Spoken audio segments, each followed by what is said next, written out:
'Cause I'm right here waiting with open arms. I know you might feel shattered, but love should never bring you harm. So consider this a moment that's defining who you are.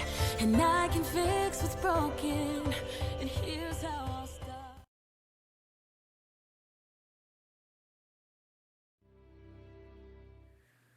This is Moin from Dallas Real, and today's guest is Caleb Kozlowski. Second time here in the show, bro. How are you doing? I'm doing well, man. I'm doing really well. I'm excited for this interview because we're going to go deep into a lot of the issues that people ignore in our society recently, and because you're a doctor, and you have much more knowledge in terms of how the human mind and their consciousness work. You yourself have dealt with a lot of issues that a lot of people don't know that would be exposed today. And this is all this channel is about. Self-expression to the authentic, most level of human life. How are you doing today? Doing well. Just got back from OSU last week. And it went really well, so it couldn't be better. OSU? Mm-hmm. They have medical school in Tulsa. That's where I was at. Okay. And did you apply in that medical school? I did, yes, and I had an interview. And you also had an interview in Kansas? Yep. You had 2 interviews? Yep, at 2 different schools. And you're going to get into both of them? Hey, I don't want to complain. Then I get to choose which one I want to go to. Okay. What is your expectations? Are you going to get in? You ever get just a really good gut feeling about something? Yeah. Feel like something's supposed to be. That's how I felt when I was at Oklahoma State. Just the entire day, everything seemed like everything went perfect. The stars aligned. That just like 1 in a million chance that you're gonna have a perfect day. That's exactly how it went. So, the OSU interview was better than the Kansas interview? By far. Oh, wow. By far. Oh, wow. So I loved it up there. I loved everyone up there, everyone I met, the students, the faculty, everyone was really amazing. Dude, I have a feeling you're going to kill it. I hope, man. I appreciate it. Because you're that human being going to medical school who has practical knowledge of what it really means to be psychologically tough. Do I make sense? Yeah, I definitely have, I've dealt with a lot of adversity in my life, so very familiar with where a lot of different patients come from, their mindsets and the psychological issues that they may have, coupled with, how that relates to medicine. Dude, how important is psychology? Psychology in the study of the human mind, not just the physiology of it, but the way it actually works. I believe it's one of the most important things that we as humans study. It's one of the last things, that we really don't understand, about the human body is how the mind works, how it develops, and what causes certain things to be abnormal, I guess. Yeah. But, I always thought that, of all the things outside, we have never really theoretically dissected the brain yet in all of human civilization. Have we done that? What do you mean by dissecting? Are you talking about? Like how it really works. Because in every human being, the brain works very differently. Mm-hmm. Every human being reacts very differently. Well, we understand how it works just based off anatomy and physiology, like the actual mechanics of the brain, we understand very well in the science community. But the buildup of one's consciousness, or what makes each individual themselves, we don't fully understand. Wow. And this is the 21st century. And the consciousness of human. But I mean, I think right now we're going through a like a conscious uplift or development throughout the world. Everybody's getting back to meditation. Everybody's trying to figure out how the brain works. And you've mentioned I was always interested in the brain, and I always wanted to ask you that, dude, how do you control the brain? How do you take control over your brain? Because for me, I guess for you too, my brain goes, I can't focus on one thing for a long time. Is that a problem or is that normal? I think for a lot of people nowadays, especially, that's normal. There's definitely a cultural aspect to it. If you grow up in a culture where you're constantly receiving input, your brain's going to be very erratic and kind of thoughts everywhere. In Western culture, we have media such as TV, video games, and now we have cell phones. When someone, their mind is idle, they're pulling out their cell phones, they're doing something, they constantly need input. So we're breeding a culture in a new generation of individuals who have never really just had to sit there and have a quiet mind. So not only is that an issue, but there are actual physiological issues as well, as far as hormonal imbalances, in excess or a lack of certain neurotransmitters that kind of reduce people's focus. And you hear a lot of people talking about ADHD and ADD. One of the some of the most overdiagnosed issues that we have here in America. While I agree with them, it's overdiagnosed, but I do think that it is an actual issue and a problem that a lot of people have. I myself, I had ADD, and my thoughts are very erratic, and it's not just in college. It was the entire way, my entire life growing up, and I was just blessed with my abilities in school that I never had a problem. And one of the most common reasons that ADD or ADHD is diagnosed is for when children have problems in school. But my intelligence allowed me to essentially never pay attention and still make A's. So I was lucky, but at the same time I was never diagnosed with it until I was in college. And in college, I actually had to start sitting down and studying and trying to focus, and I just didn't have that ability. So how did you overcome that? Well, for the longest time, it was very difficult. My study behavior was really bad. And then I looked up different studying techniques, just kind of like different methodologies of studying. And I really couldn't find anything that worked. But then I started talking to my doctor, and I kind of convinced her that maybe, I really did have ADD. She thought my anxiety always caused issues, in which it did. My anxiety kept my mind going to different places, but she gave me a prescription, and I started taking this. And this is for ADD? For ADD, yeah. Okay. What is ADD? If some people might not know. Attention deficit disorder, and then you have ADHD, which is attention deficit hyperactivity disorder. So ADD, most kids have ADHD, where they're hyperactive, they don't sit still, they can't pay attention. But there is adult ADHD, but I have ADD, which I don't have hyperactivity. It's just my brain is just all over the place.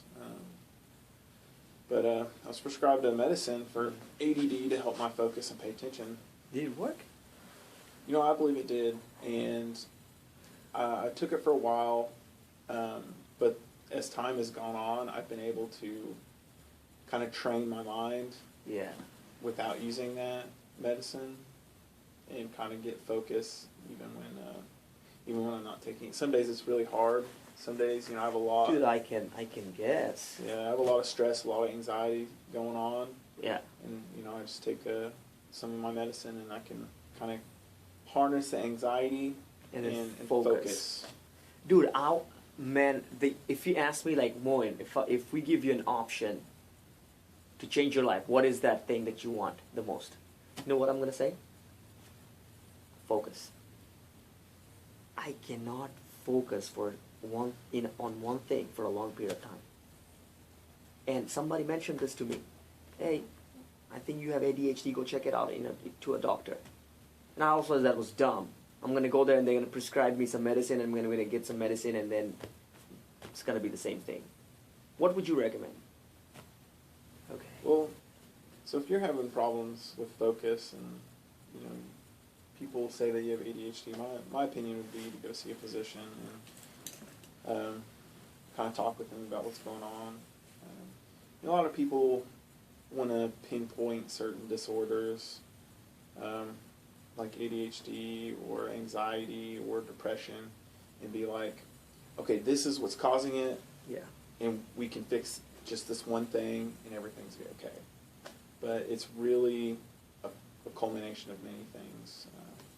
With ADHD, like I said, just like depression and anxiety, is usually always a mixture of certain things. There's always emotional factors behind it. Really? Yep, physiological, and then like behavioral. And a lot of the reasons, some people are more prone to illnesses like that because of lifestyle choices. There are certain diets. If you eat unhealthy, Mm-hmm. you are more prone to anxiety, you are more prone to depression, and you're more prone to ADHD. So lifestyle choices are a huge part of dealing with all those issues and overcoming them. So if you think you need to change your life, if you're trying to recover from depression or anxiety, or you have a problem focusing, the first place to start is usually your diet. Oh, absolutely. I believe that. Yeah. I believe that from you. I mean, the diet can completely change your life. And as if you're eating your fruits, your vegetables, if you're staying away from like breads, if you're eating whole grains, that's good. But dude, whole grains, I mean, I go to a departmental store, right, and I see whole grain, because I eat really good. Mm-hmm. There's a section which is all whole grain, and there's another section which is gluten-free. Mm-hmm. Now, does that mean whole grain is not gluten-free? For the most part, I don't whole trust grains- Walmart at all, bro. For the most part, whole grain aren't gluten. They're not gluten free. But to be honest with you, very, very few people in the world actually have they have gluten sensitivity, they're gluten intolerant. And more people have what's known as a gluten insensitivity, but for most normal people, gluten doesn't harm you. It's processed wheat protein. That's all it is. I mean, it's not going to kill you. Definitely not. And, it doesn't have any, as far as we know, it doesn't have any adverse health effects for people who aren't sensitive to it. So, I'm definitely not gluten intolerant or gluten sensitive, because, I've eaten lots of breaded things. I love bread, Yeah, but I I love bread. try to keep away from that. Yeah. Me too. I try and stick with whole grains when I do eat bread, but just focus on being healthy, making sure you're getting the right nutrients in your body is a huge step to overcoming something like that. I suffered from depression for a very long time, and one of the first things I changed was my diet, and then I started changing my behavioral habits, and then I had medicine to fix the chemical imbalances, the neurotransmitter imbalances that cause depression, or they block them. So I had that help, but once I focused on my diet and my habits, everything else just kind of followed through, and I no longer needed medicine anymore, and I could handle it on my own. So, bro, I mean, recently, it just looks like depression is so common in society right now. And I had some of my friends back home that suffered from depressions but never mentioned because, depression was not mainstream at that point in time. It is so mainstream right now. Is something wrong? Or, and you just mentioned that depression has to do with chemical imbalance. How do you know when you have chemical imbalance? How can somebody figure it out? Well, if you're having problems and you think you're depressed, then I always recommend going to see a physician. A psychiatrist would probably be the best choice, or even just a psychologist, like a counselor. But the best course of action is to seek help and just talk to someone and find out what is really wrong. That's why I recommend a psychiatrist. A psychiatrist. Yeah, if there's something wrong, then they can get you the right medicines to kind of help you out. But medicine's not going to fix everything by itself. No. You need counseling. I went to counseling for a while.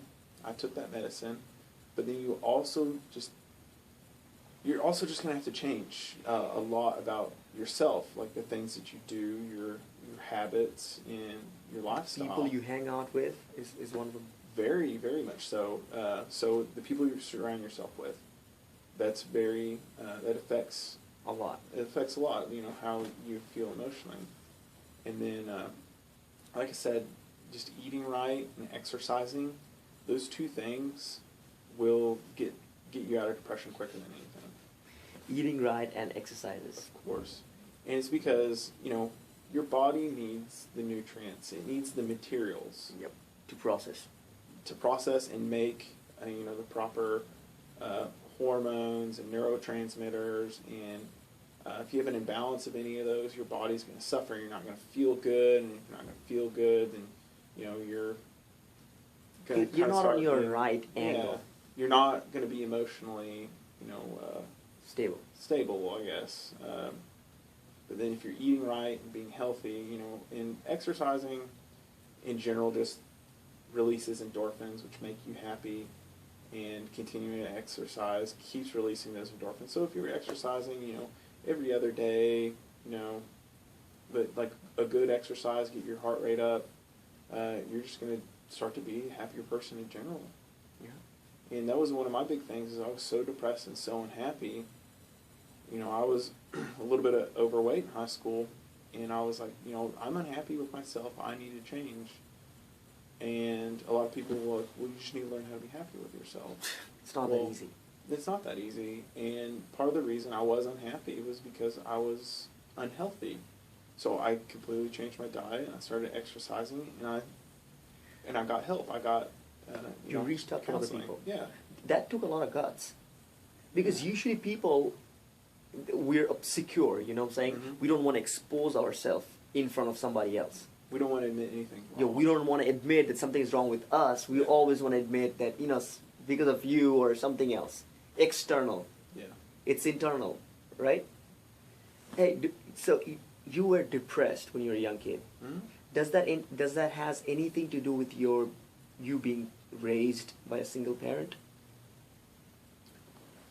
I can't really say for certain. We were kind of poor for a while, and I have the same advantages that the other kids did, but looking back, I didn't have like the most perfect childhood, but I had a good childhood. I didn't have everything I wanted, but my mother worked her butt off to make sure we had everything we need. And I wouldn't really have it any other way.